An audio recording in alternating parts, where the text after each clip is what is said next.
السلام علیکم ناظرین، اس ایپیسوڈ کی شروعات میں ہم دیکھتے ہیں عثمان صاحب کے خیمے سے علاؤالدین خواتین کے پاس آتا ہے۔ ملعون خاتون پریشان ہوتے ہوئے پوچھتی ہیں، بیٹا تمہارے بابا ٹھیک ہو جائیں گے نا؟ مگر علاؤالدین نفی میں سر ہلاتا ہے۔ ملعون خاتون بہت غمگین ہو جاتی ہیں۔ جنگل میں یگیت اور فاطمہ بھاگ رہے ہوتے ہیں مگر چاودار کے سپاہی ان تک پہنچ جاتے ہیں اور انہیں گھیر لیا جاتا ہے، مگر اگلے لمحے چاودار کے سپاہیوں پر اندھا دھند تیر برسنے شروع ہو جاتے ہیں اور دیکھتے ہی دیکھتے تمام چاودار کے سپاہی جہنم واصل ہو جاتے ہیں۔ تیر مارنے والا اورحان ہوتا ہے جو سپاہیوں کے ساتھ وہاں پہنچتا ہے اور بھاگتے ہوئے ان کے پاس آتا ہے اور یگیت کو حوصلہ دیتے ہوئے کہتا ہے، زخم کے بغیر کوئی بہادر نہیں ہوتا ہے نا یگیت؟ تو یگیت کہتا ہے، صحیح کہا اورحان بھی، یہ پہلا گہرا زخم ہے جو مجھے لڑائی میں لگا۔ اورحان سپاہیوں سے کہتا ہے، سپاہیوں اسے جلدی سے لے جاؤ۔ یہ سنتے ساتھ ہی سپاہیوں سے لے جاتے ہیں اور اورحان فاطمہ سے ملتا ہے، پھر اس سے کہتا ہے، فاطمہ فوراً قبیلے کی طرف جاؤ، یگیت کو اپنے ساتھ لے جاؤ، جتنی جلدی ممکن ہو وہاں پہنچو اور انہیں بتاؤ کہ کیا ہوا ہے، میں قافلے کے پیچھے جاؤں گا۔ فاطمہ کہتی ہے، ٹھیک ہے بھائی میرے بابا۔ تو اورحان اس سے کہتا ہے، وہ اپنے خیمے میں ہیں اور ان کے بچے اپنے فرائض سر انجام دے رہے ہیں، میں قافلے کے پیچھے جاؤں گا، میں یا تو اپنے باپ کی شفاعت ڈھونڈوں گا یا میں ان کے سر کاٹ دوں گا۔ یہ کہتے ساتھ ہی اورحان اپنے سپاہیوں کے ساتھ آگے بڑھ جاتا ہے۔ ادھر گونجا غصے میں دیدار کے ساتھ خیمے میں داخل ہوتی ہے اور کہتی ہے،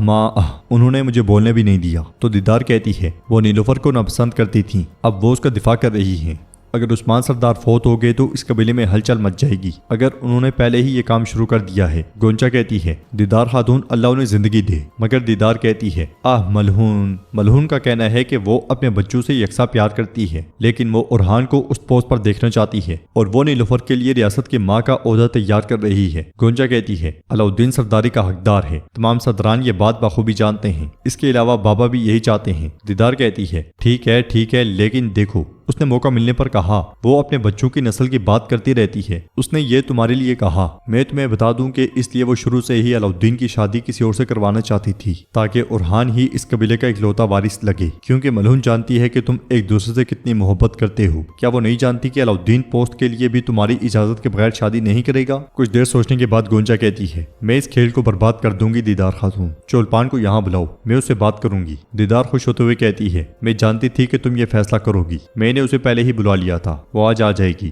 گونجا کہتی ہے، ختم ہو جائے گا، یہ سب کچھ جلدی ختم ہو جائے گا، میرا علاؤالدین بھی صاحب اولاد ہوگا اور وہ کائی کا سردار ہوگا۔ ادھر فلاویوس چھینا ہوا سامان لے کر آگے بڑھ رہا ہوتا ہے اور ایک مقام پہ رکتے ہوئے سپاہیوں سے کہتا ہے، فاطمہ خاتون آج فرار ہو گئی، لیکن ایک دن ہم ضرور ایک دوسرے کو دیکھیں گے، میں قافلہ لے کر جاؤں گا، تم فوجیوں کے ساتھ راستے میں جال لگاؤ گی، راستے میں کوئی نظر آئے تو اس پر رحم مت کرنا۔ یہ کہتے ساتھ ہی فلاویوس آگے بڑھ جاتا ہے۔ ادھر ہم دیکھتے ہیں کہ کائی قبیلے کے سرداری خیمے میں علاؤالدین گونجا اور حلیمہ سے کہتا ہے، کافر اور الخانی سب ہم پہ حملے کر رہے ہیں، ہم محتاط رہیں گے، میں کچھ باجیان اور سپاہیوں کو جنوب کی طرف منتقل کروں گا۔ ملعون خاتون پریشانی میں عثمان صاحب کو دیکھ رہی ہوتی ہیں۔ گونجا کہتی ہے، علاؤالدین باجیان کی سربراہ کا انتخاب نہیں کیا گیا۔ ملعون خاتون ایک دم سے آگے بڑھتے ہوئے کہتی ہیں، میں کسی مناسب شخص کا انتخاب کروں گی۔ گونجا کہتی ہے، ماں ہم پل عبور کرتے وقت گھوڑے نہیں بدل سکتے، میں جانتی ہوں کہ یہ میری جگہ نہیں ہے، لیکن میرے خیال میں حلیمہ کو وظیفہ جاری رکھنا چاہیے۔ ملعون خاتون کہتی ہیں، تم ٹھیک کہتی ہو گونجا، یہ تمہاری جگہ نہیں ہے، حلیمہ نے غلطی کی تھی اور یہ سزا بھگتے گی۔ حلیمہ کہتی ہے، ماں آپ مجھے سزا نہیں دے رہی بلکہ آپ باجیان کو سزا دے رہی ہیں۔ ملعون خاتون کہتی ہیں، تمہیں یہ نافرمانی نہیں کرنی چاہیے تھی اور ایسا کرنے سے پہلے سوچنا چاہیے تھا، یہ ختم ہو گیا ہے، اب تم باجیان کی سربراہ نہیں ہو۔ مگر علاؤالدین کہتا ہے،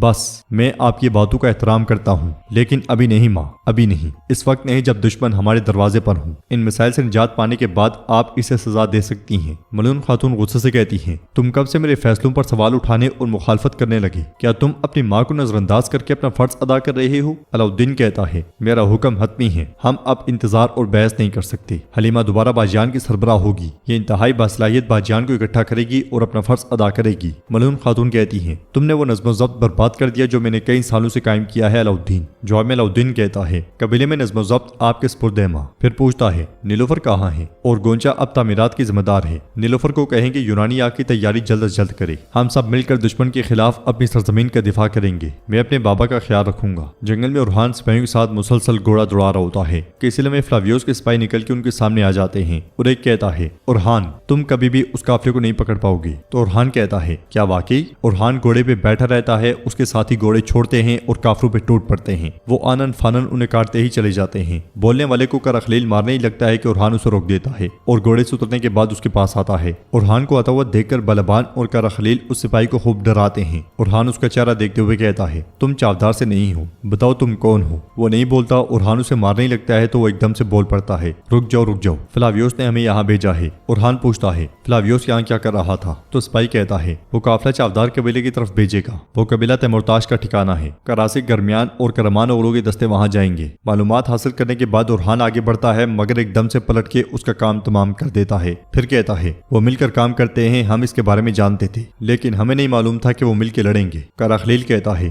میرے حضور میں اپنے قبیلے میں آدمی بھیجوں گا اور مدد مانگوں گا۔ جواب میں اورحان کہتا ہے نہیں، ہمارے پاس وقت نہیں ہے، ہم چاودار قبیلے جا رہے ہیں۔ یہ کہتے اور سنتے ساتھ وہ سب نکل پڑتے ہیں۔ ادھر ہم دیکھتے ہیں کہ بورسا میں دمرل جاسوسی کر رہا ہے۔ ایک سپاہی باقی سپاہیوں کے پاس آتا ہے اور بلند آواز سے کہتا ہے تیکفور ساروس ان کے مہمان الخانی کے گورنر تیمورتاش کا اقرارگاہ جانے کے لیے نکلنے والے ہیں، تیار ہو جاؤ۔ یہ سن کے دمرل کہتا ہے تیمورتاش وہ یہاں کب آیا؟ یا تو میں سرنگ ڈھونڈوں گا یا یہ سرنگ میری قبر ہوگی۔ یہ کہتے ساتھ وہ آگے بڑھتا ہے اور اس دستے میں شامل ہو جاتا ہے جس نے اقرارگاہ جانا ہے۔ اس لیے میں ساروس تیمورتاش کے ساتھ وہاں پہنچتا ہے اور کہتا ہے میں نے تمہیں بورسا یہ دکھانے کے لیے مدعو کیا کہ ہم جلد جس عظیم حملے کی تیاری کریں گے آپ اس سے خوش ہو جائیں گے۔ تیمورتاش کہتا ہے میں جو دیکھتا ہوں اس پر یقین نہیں کرتا بلکہ جو سنتا ہوں اس پر یقین رکھتا ہوں۔ ساروس شہنشاہ نے تمہیں لشکرگاہ پر حملہ کرنے سے روک دیا، تم مکمل طور پر ناکام ہو لیکن تم چند سرماؤں کے ذریعے مجھے دھوکہ دینے کی کوشش کر رہے ہو۔ ساروس کہتا ہے اگلی بار فتح ہماری ہوگی تیمورتاش، میں کائی کی فوج کو تقسیم کروں گا اور تم بہت جلد ان کے قبیلے کو تقسیم کر دو گے۔ تیمورتاش کہتا ہے عثمان موت سے لڑ رہا ہے۔ ساروس کہتا ہے ارے واہ بہترین، تمہیں تو اسے خوش ہونا چاہیے، تم پریشان کیوں ہو؟ تو تیمورتاش کہتا ہے عثمان کو زندہ رہنا چاہیے، یہی واحد طریقہ ہے جس سے ہم کائی کے درمیان اقتدار کی کشمکش کا سبب بن سکتے ہیں۔ اگر وہ مر گیا تو سب متحد ہو جائیں گے۔ دمرل بھی پاس ہی میں ان کی ساری باتیں سن رہا ہوتا ہے اور اس کے ساتھ وہ قرارگاہ کے لیے روانہ ہو جاتے ہیں۔ ناظرین اس کے بعد ہم دیکھتے ہیں کہ قبیلے میں دیدار، گونجا اور چولپان کھڑی ہوتی ہیں۔ چولپان انہیں تیر دکھاتے ہوئے کہتی ہے ہم نے پنکھوں کو چھوٹا کر دیا ہے تاکہ تیر بورسا کی دیواروں پر اہداف پر لگیں۔ گونجا کہتی ہے شاباش، پھر بھی کمان کی لکڑی کو بھی بدلنا چاہیے، مثال کے طور پر سنوبر کی لکڑی ہمارے پاس نہیں ہے نا؟ چولپان کہتی ہے ہم خفیہ طور پر کراسی کی سرزمین میں گئے، سنوبر کے درخت کاٹے اور کچھ لے آئے۔ گونجا اسے کہتی ہے چلو اپنی مہارت دکھاؤ۔ چولپان تیر تانتے ہوئے کہتی ہے پہاڑی کی چوٹی پر جو درخت ہے، یہ کہتے ساتھ ہی وہ اسی درخت میں تیر دے مارتی ہے۔ اس کی مہارت دیکھ کر گونجا مسکرا دیتی ہے اور کہتی ہے کچھ دیر ہمارے قبیلے میں رہو چولپان۔ یہ سنتے ساتھ ہی چولپان چلی جاتی ہے تو دیدار گونجا سے کہتی ہے جیسا میں نے کہا تھا وہ بہت ماہر ہے۔ اس لیے میں نیلوفر وہاں پہ آتی ہے اور کہتی ہے خیر تو ہے گونجا، کیا اب تم اپنے فرائض کے بجائے میرے فرائض نبھا رہی ہو؟ گونجا کہتی ہے اچھا تم نہیں جانتی، علاؤالدین صاحب کا حکم ہے، اب سے میں تیاری کی ذمہ دار ہوں۔ نیلوفر حیرانگی سے کہتی ہے کیا مطلب؟ تو گونجا کہتی ہے سردار کے احکامات ہیں، انہوں نے تمہیں یونانی آگ تیار کرنے کا حکم دیا ہے۔ نیلوفر کہتی ہے کاش علاؤالدین صاحب نے مجھے اطلاع دینے کے بعد ایسا کیا ہوتا۔ تو گونجا کہتی ہے تمہیں تب آ جانا چاہیے تھا جب انہوں نے بلایا تھا، اور کیا تم نہیں کہتی تھی کہ تم یونانی آگ کا کام سنبھالنا چاہتی ہو؟ علاؤالدین نے تمہیں وہ دیا جو تم چاہتی تھی، تمہیں اور کیا چاہیے؟ نیلوفر کہتی ہے کہتے ہیں کہ مشکل وقت میں لوگ ایک دوسرے کو جانتے ہیں، تو میں نے تمہیں اچھی طرح جان لیا گونجا۔ یہ کہتے ساتھ ہی نیلوفر چلی جاتی ہے اور دیدار گونجا سے کہتی ہے تم جانتی ہو کہ چولپان اوچی صاحب کی بیٹی ہے، کیا خیال ہے تمہارا؟ وہ اپنے کام اور آداب میں ماہر ہے، سب سے اہم بات وہ فرمانبردار ہے، جو تم کہتی ہو وہ کرتی ہے۔ گونجا کہتی ہے میں سب سے پہلے اسے قریب سے دیکھوں گی، یہ اتنا آسان نہیں ہے، یہ علاؤالدین کا معاملہ ہے، باقی مستقبل کا معاملہ ہے۔ دیدار کہتی ہے تم ٹھیک کہتی ہو لیکن ہمیں جلدی کرنی ہوگی، کون جانتا ہے کہ وقت کیا لے آئے؟ گونجا کہتی ہے وقت نے ہمیشہ مجھ سے چھینا ہے، میں اس لیے جلدی کبھی نہیں کرتی، میں جانتی ہوں کہ آگ پر رکھا ہوا لوہا بہت جلد مڑ جاتا ہے۔ دیدار کہتی ہے اگر لوہا مائع راتوں میں تیار ہو تو یہ بہترین شکل اختیار کر لیتا ہے، ہمارے پاس کوئی اور راستہ نہیں ہے گونجا۔ یہ کہتے ساتھ ہی دیدار چلی جاتی ہے اور گونجا آگے بڑھتی ہے تو اسے علاؤالدین نظر آتا ہے۔ وہ اسے دیکھتے ہوئے کہتی ہے میرے علاؤالدین،